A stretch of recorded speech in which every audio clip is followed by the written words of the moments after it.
You ever walk into a negotiation thinking you're prepared, only to realize the other person isn't just playing the game? They wrote the rulebook 3 generations ago? That's what it feels like negotiating with someone who grew up Jewish.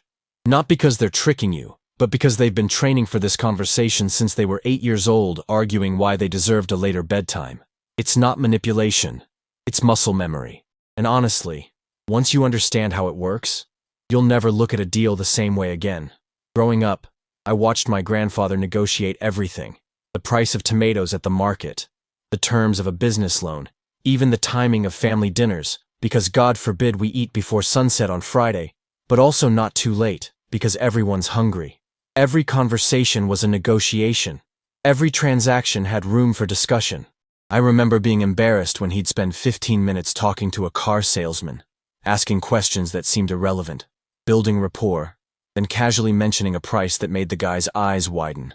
But here's what I didn't understand then. He wasn't being difficult. He was being thorough. He was gathering information. He was creating relationship. And by the time numbers came up, he already knew more about that salesman's situation than the salesman knew about ours. That's not luck. That's preparation meeting cultural inheritance. So today I want to break down 5 negotiation principles that show up again and again in Jewish culture. Principles that have helped Jewish communities survive, thrive, and build wealth, even when the deck was stacked against them. Some of this is ancient wisdom, some of it's just smart psychology, and all of it works whether you're negotiating a salary, a business deal, or just trying to get your kids to clean their room. By the way, where are you watching this from right now? Drop your city in the comments, because I'm genuinely curious how far this conversation is reaching. I love seeing people from all over the world learning these principles together. Alright, let's get into it. Here's something most people don't realize about negotiation. The person who talks first loses. Sounds dramatic, but there's truth to it. In Jewish negotiation culture, especially the old school kind, silence isn't awkward, it's strategic. My father used to sit across from suppliers, potential partners, even landlords, and just wait. Not in a rude way, but in a way that made the other person feel compelled to fill the space. And when they did, they revealed everything: their desperation, their flexibility, their bottom line. I once watched him negotiate a lease for a small storefront. The landlord quoted a price. My dad said nothing, just nodded slowly, looked around, tapped his pen. The landlord, uncomfortable, immediately added, "But of course, if you sign for 2 years, we can talk about lowering it." My dad still said nothing. Another pause. "And we might be able to include utilities." Boom. 20% off and free utilities. And my father hadn't said a single word about price yet. See? Most people negotiate scared. They're afraid of silence, afraid of seeming difficult, afraid the deal will disappear. But Jewish negotiators learned something through centuries of having to advocate for themselves in hostile environments. You don't negotiate from fear. You negotiate from information. And information comes when you let the other person talk. You listen. You observe. You ask questions. You wait. Because the deal isn't going anywhere. And if it is, it probably wasn't a good deal anyway. That patience, that comfort with discomfort, it's a superpower. And it's not about being manipulative. It's about being present enough to hear what's really being said. Let me tell you about something called the art of the ask. In Jewish culture, especially within tight-knit communities, asking isn't seen as weakness. It's seen as smart. You need advice? Ask. You need a discount? Ask. You want better terms? Ask. The worst thing that happens is they say no, and you're exactly where you started. But often, they say yes. Or they say something in between that opens a door you didn't even know existed. I know a guy, David, who bought a building in Brooklyn. Before he made an offer, he asked the seller why they were selling. Not in a nosy way, just genuinely curious. Turns out the seller was moving to Florida to be near grandkids and needed to close fast.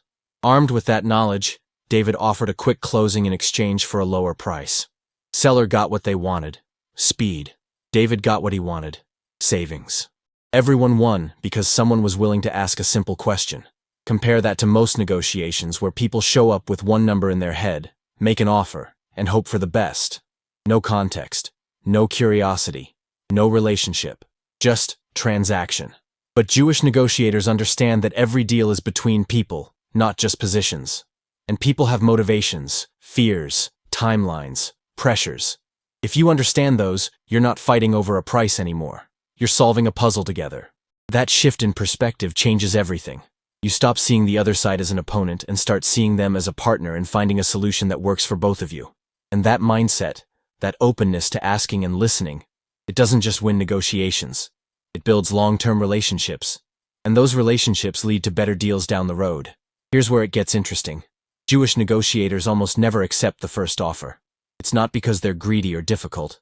It's because culturally, there's an understanding that the first offer is rarely the best offer. It's the starting point, not the destination. In markets, in business, even in personal transactions, there's an expectation of back and forth.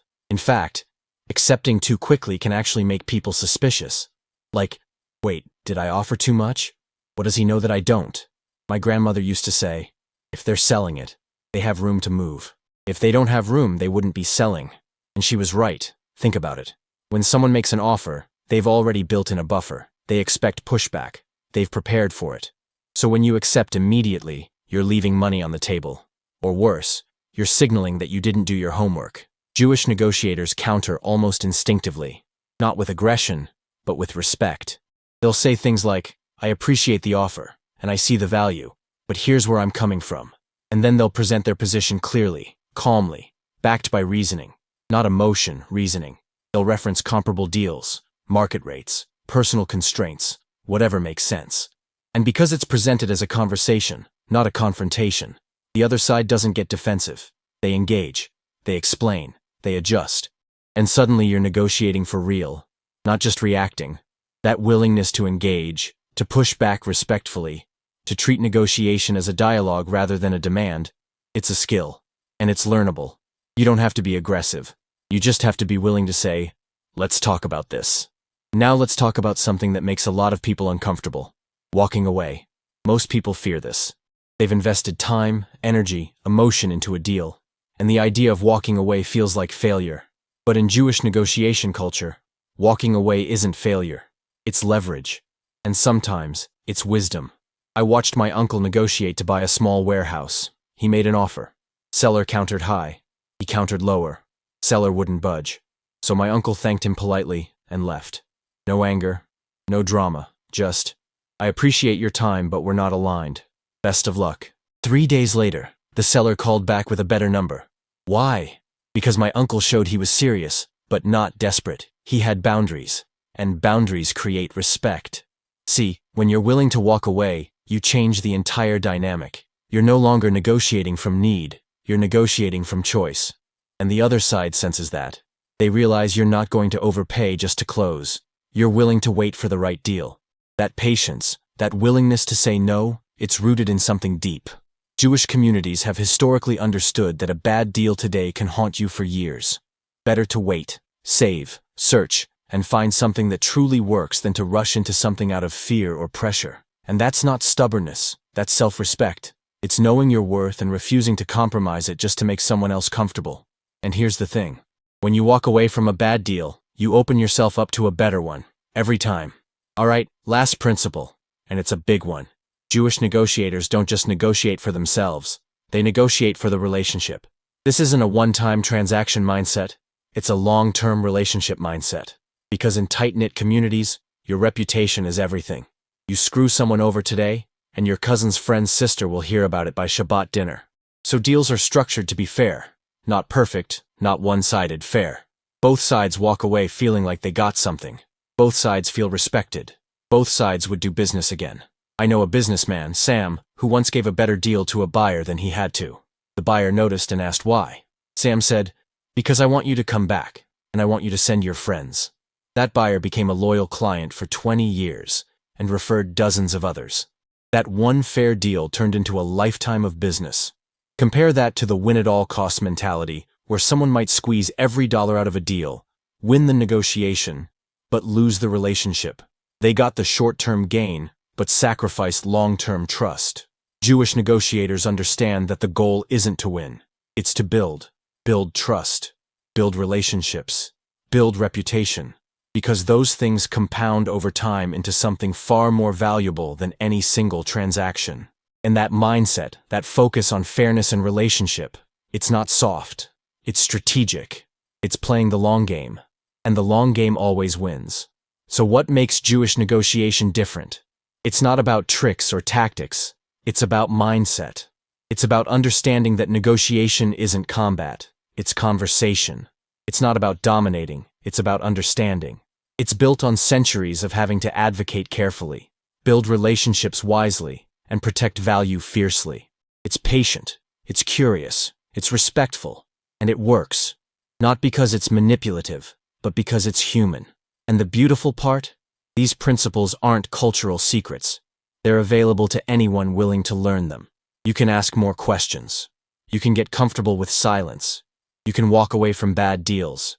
You can build relationships instead of just closing transactions. Right now, I want you to do something. Think about the last negotiation you had, whether it was big or small, and tell me in the comments what you wish you had done differently. Just type, "I wish I had," and finish that sentence. I read every single one because your experiences teach me just as much as I hope this video taught you. And that like button right there, when you hit it, you're telling YouTube that this kind of content matters, that real strategy and cultural wisdom deserve to be shared. So go ahead and click it. Then subscribe, because what's coming next is going to shift how you think about money, relationships, and success in ways most people never talk about. I'm not going to spoil it, but I will say this. The strategies that built entire communities from nothing, the psychological patterns that turn obstacles into opportunities, the conversations that nobody's having but everybody needs to hear, that's exactly where we're headed next. And trust me, you're going to want to be here for it.